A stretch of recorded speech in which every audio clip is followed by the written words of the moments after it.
જામનગરમાંથી સમાચાર મળી આવે છે। જામનગરના ઢીચડા રોડ પર આરોગ્ય કેન્દ્રના બીજા માળે ટોયલેટ બ્લોકમાં શોર્ટ સર્કિટના કારણે એક્ઝોસ્ટ ફેનમાં આગ લાગી હતી।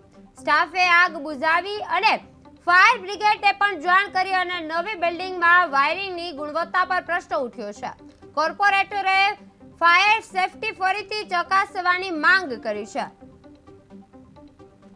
નમસ્કાર સાથીઓ, હું છું કોર્પોરેટર રાહુલભાઈ બોરીચા, વોર્ડ નંબર 6 જામનગર મહાનગરપાલિકા। આજરોજ મારા વિસ્તારમાં બનેલી નવી યુસીએચસી સેન્ટર, જે હાલમાં જેનું ઉદ્ઘાટન થયેલું છે, એમાં એક બંધ પડેલી હાલતમાં ટોયલેટ બ્લોકમાં શોર્ટ સર્કિટ થવાના કારણે અચાનક આગ ભભૂકી ઉઠી હતી અને તાત્કાલિક ધોરણે ફાયર બ્રિગેડને પણ બોલાવી લેવામાં આવી હતી। અને આ તો સારું કહેવાય કે સ્ટાફની સૂઝબૂછના કારણે આગ ઉપર તાત્કાલિક ધોરણે કાબુ કરી લેવામાં આવ્યો અને કોઈ પણ જાતની જાન કે માલહાનિ થઈ નથી। પણ આ વિષય ખૂબ જ ગંભીર ચર્ચાનો છે કે ભાઈ, બંધ પડેલી હાલતમાં કોઈ જગ્યા ઉપર આગ લાગતી હોય તો આ તો સ્ટાફના લીધે એ આગ ટળી ગઈ છે, પણ આવી નવી બનેલી હોસ્પિટલમાં જો આવા બનાવ બને અને ભવિષ્યમાં કોઈ પણ મોટી દુર્ઘટના બને તો એ વસ્તુનો જવાબદાર કોણ?